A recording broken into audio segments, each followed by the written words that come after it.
Assalamu alaikum, everyone. Welcome to Educational Theory by Mrs. Zain Ulabidin. If you haven't subscribed yet, please do it right now. Because here you'll find simple, clear, and meaningful educational videos that really help you understand difficult concepts in the easiest way possible. Today's topic is one of the most famous theories in psychology and education, Maslow's hierarchy of needs. Let's explore what it means and how it helps us understand motivation in students and ourselves.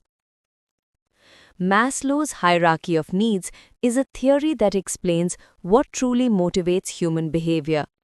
It helps us understand why we do what we do and how teachers can use this knowledge to support learners better. Who was Maslow? Abraham Maslow was an American psychologist.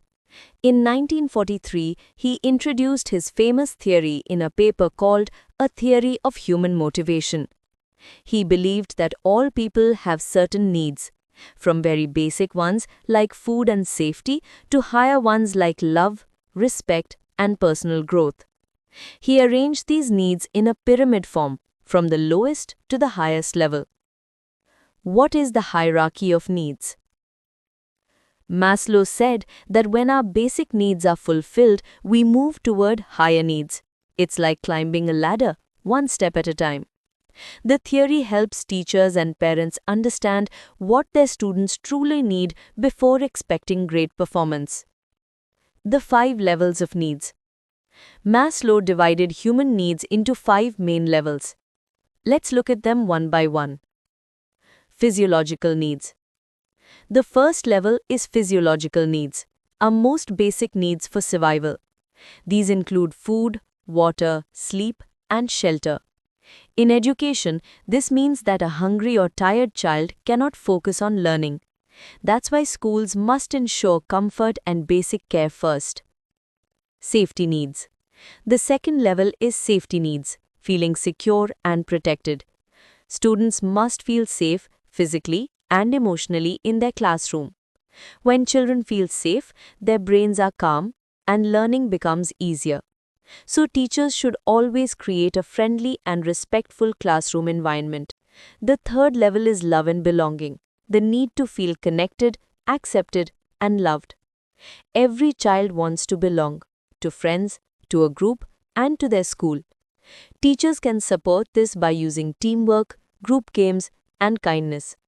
When children feel they belong, they open up, participate, and learn with joy. Esteem needs. The fourth level is esteem needs, which means having confidence and feeling valued. It includes 2 parts: self-esteem, how we see ourselves, and respect from others. In class, when a teacher praises a child's effort or lets them share their ideas, it builds self-esteem. Confident students are motivated and ready to try new things. And finally, the top level, self-actualization. This means becoming the best version of yourself. Maslow said, "What one can be, one must be." It's about using your talents, creativity, and imagination. In education, it's when students explore, create, and express who they truly are. How teachers can use this theory. Maslow's hierarchy is not just psychology, it's a guide for great teaching. Here's how teachers can apply it. Make sure students' basic needs are met, they're not hungry or sleepy. Provide emotional safety, no bullying, no fear. Build belonging, use teamwork, group games, and kindness. Give praise and respect. Help students believe in themselves. Finally, inspire creativity and curiosity.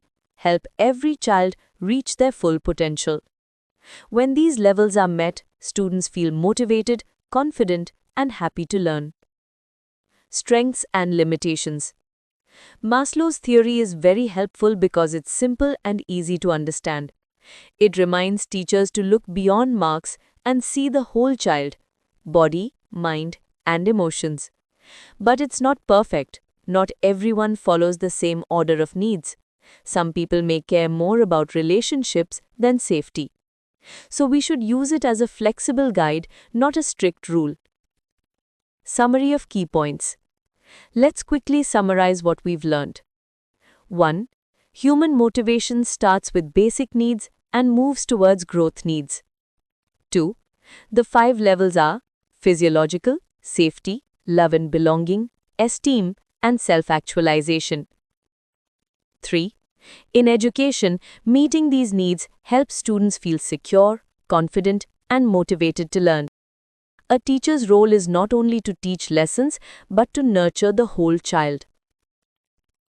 When these levels are met, students feel motivated, confident, and happy to learn. If you found this video helpful, don't forget to like, share, and subscribe to my channel, Educational Theory by Mrs. Zain Ul Abidin. Because here, learning becomes easy, meaningful, and enjoyable. Thank you for watching, and see you in the next video.